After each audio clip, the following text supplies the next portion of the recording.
Yes, this is a basement. Yes, we are still in San Diego. Stay tuned and you will hear one of the coolest stories about one of the very first homes here in Point Loma.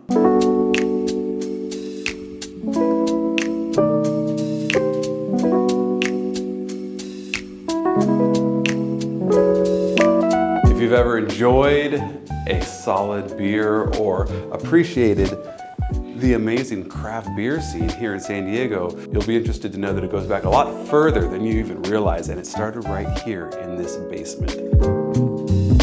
But to make sense of the basement story, you've got to go back and start with the beginning. This home was originally commissioned in 1907, not completed until 1917. See, back then it was difficult to get your crew of architects and craftsmen and contractors together. There was nothing around here. There was not only no Liberty Station, there was no Naval Training Center erected yet. There were no homes for miles in either direction. And yet this special businessman, John Henry Zitt, saw the future. He saw the views of the ocean from here, and he saw what could be built right here on Rosecrans.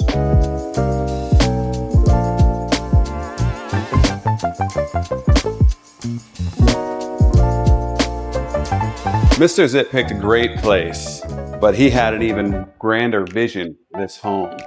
It's huge, and you can tell that this is really built not only for family, not only for entertaining, but also for entertaining other business dignitaries of his time. The attention to detail cannot be overlooked. Just stand around here in the foyer, look around at all this original hardwood.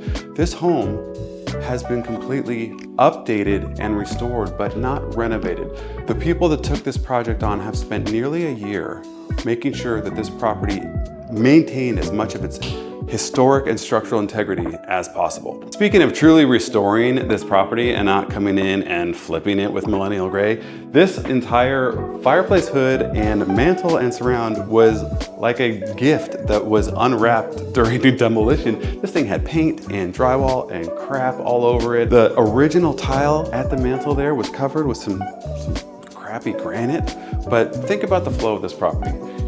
You're in your entrance, you have a great dining room here. Maybe you've got to sign and close a big deal in your office. And once you shake hands and everyone's happy, you're gonna slide right into your speakeasy and have a drink and celebrate the success that is taking place here all the time.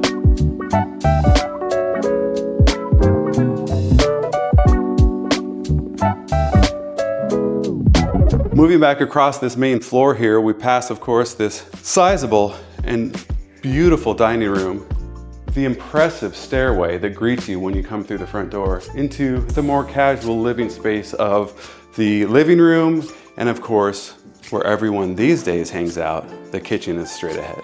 Yes, the kitchen is the heart of any home, and this one really contrasts the beautiful care and updating that has taken place in this home. You've got modern luxury, high-end appliances as you would expect in any property at this price point, but they haven't sacrificed the original style, and they haven't sacrificed the great layout that the original builders came with. They have a walk-in pantry behind you here. We've got a mudroom set for a large family, and beyond that, we've got a dual station laundry room.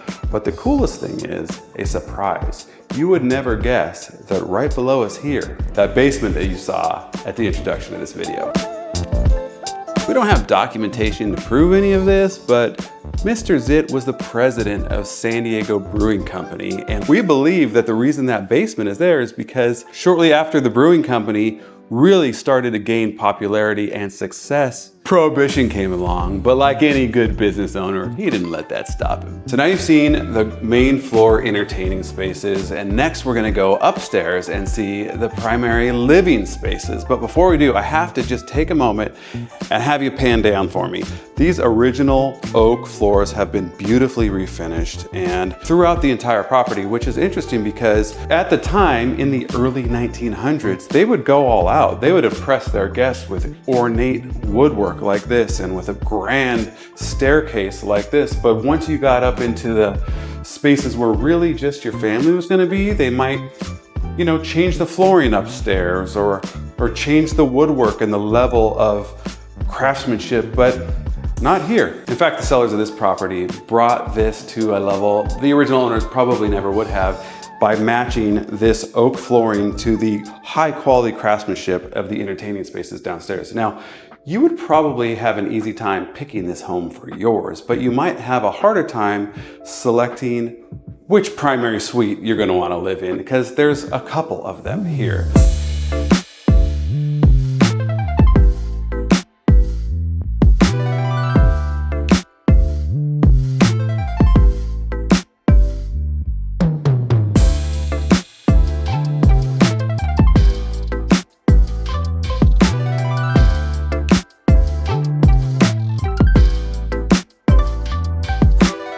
As we get to the third story, this may be thought of as an attic space, but it is actually space that was also included in the original floor plan. It is not an attic. This was intended to be living space up here with 2 additional bedrooms. So that's right, when you've got the 6 bedrooms in this 6,000 square feet of home, plus the 1 bedroom in this 600 square feet of home in the carriage house above the garage, you have tons of space to spread out.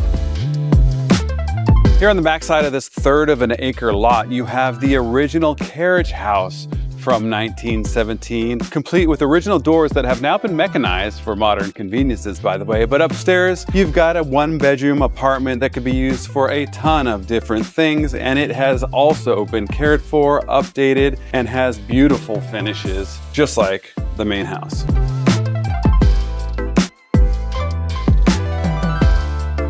One of the cool things and very unique things about this property is that this is a carriage house, not just a garage. And even more unique is that when they built this property, it was very common to have horseshoe-style driveways, so you didn't have to reverse and turn these carriages around. So this one still has that original horseshoe drive as you would come through in your carriage, or maybe in your sports car. You'll come straight through and you can continue driving straight through towards the backyard and out your other curb cut if you choose. There's so much to say about this property. We could go on and on, but I don't want to take up too much of your time. I've been selling properties like this on this peninsula for over 25 years. It's my bread and butter because I love this peninsula and I love historic homes like this. If you'd love them as well, give me a follow. We'll keep this content coming.